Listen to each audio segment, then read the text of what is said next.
तो बच्चों, मेरा नाम है मोहित और आपका स्वागत हमारे यूट्यूब चैनल हिस्ट्री चैंपियन में।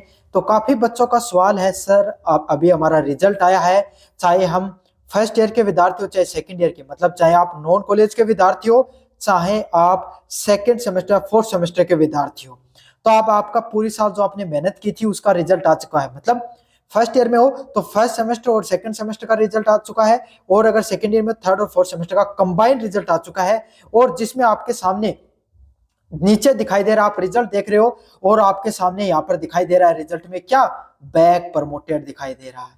तो आज आप यही जानने आए हो कि सर बैक प्रमोटेड का क्या अर्थ होता है, बैक प्रमोटेड के बारे में हमें पूर्ण रूप से जानकारी दीजिए। चाहे आप फर्स्ट ईयर के विद्यार्थी हो चाहे आप सेकंड ईयर के विद्यार्थी हो, आपको इसके बारे में संपूर्ण जानकारी दी जाएगी। तो चलो शुरू करते हैं अपन वीडियो को। इससे पहले आप चैनल को सब्सक्राइब कर दो, वीडियो को लाइक कर दो और टेलीग्राम चैनल को जोर से ज्वाइन कर लेना। टेलीग्राम चैनल का लिंक डिस्क्रिप्शन में दे रहा हूँ, सारे फ्री में नोट्स वहीं पर मिलते हैं और इंपॉर्टेंट क्वेश्चन वहीं पर बताता हूं। तो अब आपके सामने जल्दी एग्जाम शुरू होने वाले हैं, तो जल्दी से चैनल को जोर से सब्सक्राइब कर लो और टेलीग्राम चैनल को जोर से ज्वाइन कर लेना। तो शुरुआत करते हैं। एक तो आपके सामने सबसे पहले अपन समझेंगे प्री बैक सब्जेक्ट होते क्या है। इसके लिए मैं आपके सामने पूरा का पूरा रिजल्ट ही लेकर आ गया हूं, ताकि आपकी सारी जानकारी उसको, सारी समस्याओं का समाधान कर सकूं। जैसे एक विद्यार्थी है, सबसे पहले नॉन कॉलेज का रिजल्ट है, तो नॉन कॉलेज में कोई भी विद्यार्थी है उसको पास करने के लिए टोटल अंक कितने चाहिए होते हैं, 150 नंबर का पेपर होता है, 40% अंक चाहिए, मतलब 60 नंबर जो मेन सब्जेक्ट है उसमें से उसको पास करने के लिए चाहिए। समझ में आ गया। एमसीक्यू वाला पेपर है या फिर आपके सामने अगर आपका हिंदी इंग्लिश का या जो पेपर हो एमडीसी वाला पेपर है, तो उसमें से अगर आपका 50 नंबर का पेपर है तो आपको 20 नंबर चाहिए मिनिमम उसको पास करने के लिए। आई होप आपको समझ में आ गया होगा। 60 नंबर कम से कम मेजर सब्जेक्ट में अगर आप नॉन कॉलेज के विद्यार्थी हो, और 20 नंबर आपके कम से कम किसमें, उसमें एमसीक्यू वाले पेपर में। समझते चले जाना। अगर आप रेगुलर विद्यार्थी हो, तो आपको मेजर सब्जेक्ट में चाहिए 48 नंबर पास करने के लिए। 48 नंबर आने चाहिए जो आपका पेपर होता है उसमें, टोटल 60 होने चाहिए वैसे, लेकिन पेपर में आपके सामने 48, और जो आपका जो वीएससी एससीसी का पेपर है जो एमसीक्यू वाला पेपर है उसमें से आपके सामने कितने नंबर, 16 नंबर आपके सामने मिनिमम चाहिए, क्योंकि 40 नंबर का पेपर होता है, 16 नंबर उसमें से पास होने के लिए चाहिए। तो अब ये नॉन कॉलेज के विद्यार्थी का रिजल्ट लेके आए हूं। अब देखो इस बच्चे के सभी सब्जेक्टों में अच्छा स्कोर है, जैसे पहले में 60 है, 63 है, 67 है, 102 है, 75 है, 48 है, है ना, और 55 है। उसके अलावा आपके सामने जो 29 आया है, 34 है, 24 है। तो सभी सब्जेक्टों में इनका अच्छा स्कोर देखने को मिल रहा है आपके सामने, सभी सब्जेक्टों में पास आपको दिखाई दे रहे हैं। लेकिन इनके अपन एक सब्जेक्ट की बात करें, वो आपके सामने जो इनका पेपर है main trends in the cultural, major subject आपके सामने, उसमें से देखो इनके बाकी सभी सब्जेक्ट में कितने, 60 से ज्यादा अंक है, लेकिन एक सब्जेक्ट है जिसमें कितने आ रखे हैं, इनके 41 अंक आ रखे हैं, 41 मार्क्स आ रखे हैं।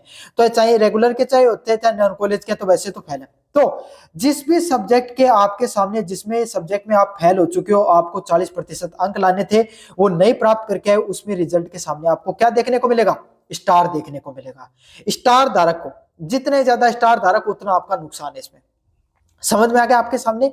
तो इस प्रकार से जिस जिस सब्जेक्ट में आपको स्टार लगा है, अगर आपके सामने जो स्टार लगा तो आपके क्या लग गई, आप उस सब्जेक्ट में फेल हो गए और इसका पेपर आपको फिर से देना पड़ेगा, और उसी को क्या बोला जाता है, बैक के नाम से जाना जाता है। बैक मतलब आप वो सब्जेक्ट आपका रह गया पिछले साल, वो अब आपको क्लियर करना पड़ेगा। पहली बात आपको समझ में आ गई है, इसीलिए आपको वो सब्जेक्ट में आपको इस तरीके से पता चलेगा जिस सब्जेक्ट में स्टार लगा वो आपके सामने बैक है। अब बैक ऐसे नहीं कि आप तो सारे सब्जेक्टों में फेल हो जाओगे और कहते हो सर मेरे को तो बैक दे दो, ये क्राइटेरिया नहीं होता है। क्या क्राइटेरिया होता है आपके सामने, अब मैं आपको अच्छे से समझाऊंगा। क्रेडिट स्कोर वाला जो आपके सामने वो पूरी पीडीएफ लेकर आता हूं, वैसे अपन अच्छे से समझेंगे। अब अपन पहुंच चुके हैं यूनिवर्सिटी के द्वारा जो आपके सामने जो फेल पास का पूरा क्राइटेरिया दिखाया जाता है उसके अंदर। अब देखो बच्चों, क्या आपके सामने आपके जो मेजर सब्जेक्ट होते हैं, चाहे फर्स्ट सेमेस्टर हो चाहे सेकंड सेमेस्टर, उसके अंदर कितने होते हैं, 3 मेजर सब्जेक्ट देखने को मिलते हैं एक सेमेस्टर में।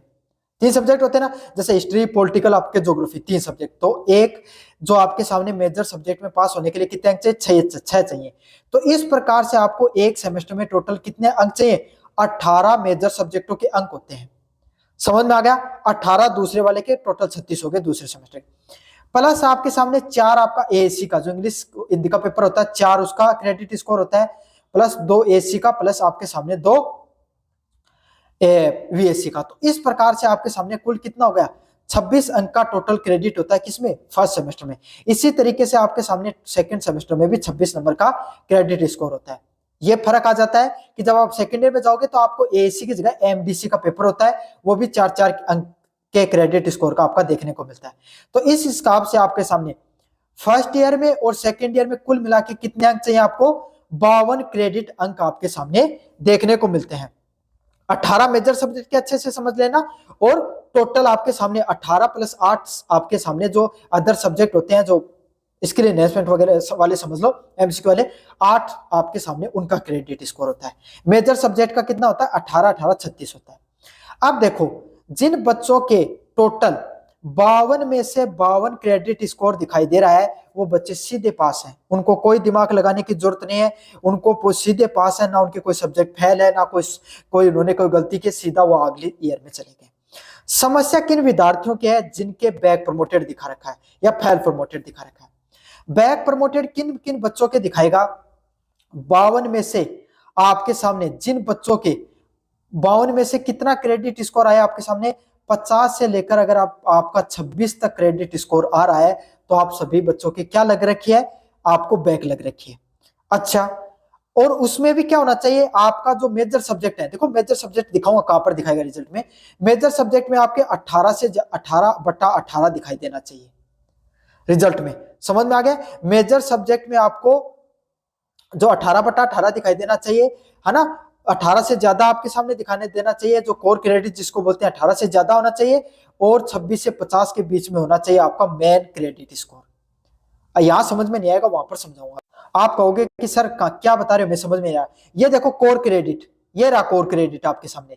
तो ये जो कोर क्रेडिट आपके सामने, ये 18 से ज्यादा दिखाई देना चाहिए आपका, समझ लें। यहाँ पे 18/18 मतलब उसका क्या कि पास, उसका कोई मेजर सब्जेक्ट फेल नहीं है। नीचे आपके सामने क्या दिखाई दे रहा है, क्रेडिट स्कोर दिखाई दे रहा है। नीचे क्या दिखाई दे रहा है, क्रेडिट स्कोर दिखाई दे रहा है। तो ये तो इसमें अभी ना जो सेकंड ईयर वालों के ग्लिच आ रखा है, पूरा 52 में से नहीं दिखा रहे हैं।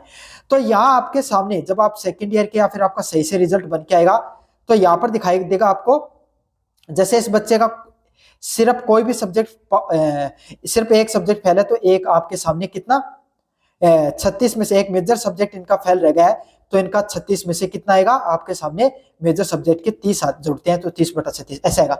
18 से ज्यादा दिखाई देना चाहिए, जिस बच्चे का कोर क्रेडिट 18 से ज्यादा है, और यहाँ पर जो आपके सामने जो क्रेडिट दिखाई दे रहा है, यहाँ पे 52/26 से लेकर 50 के बीच में जितना भी दिखाई दे रहा है, वो सभी बच्चों के क्या दे दी गई है, बैक दे दी गई है।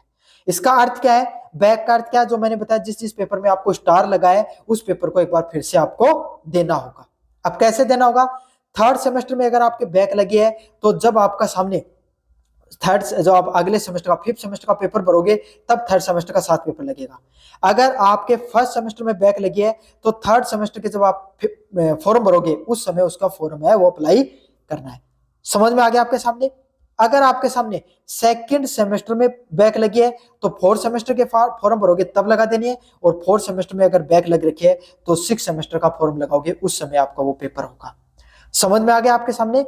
तो बैक का यही नियम है। काफी बच्चों को समस्या थी, सर बैक क्या होती है, बैक प्रमोटेड क्या होता है, हमें पता ही नहीं चल रहा, काफी समस्या में है। अब मैंने आपको पास और बैक अच्छे से बता दिया।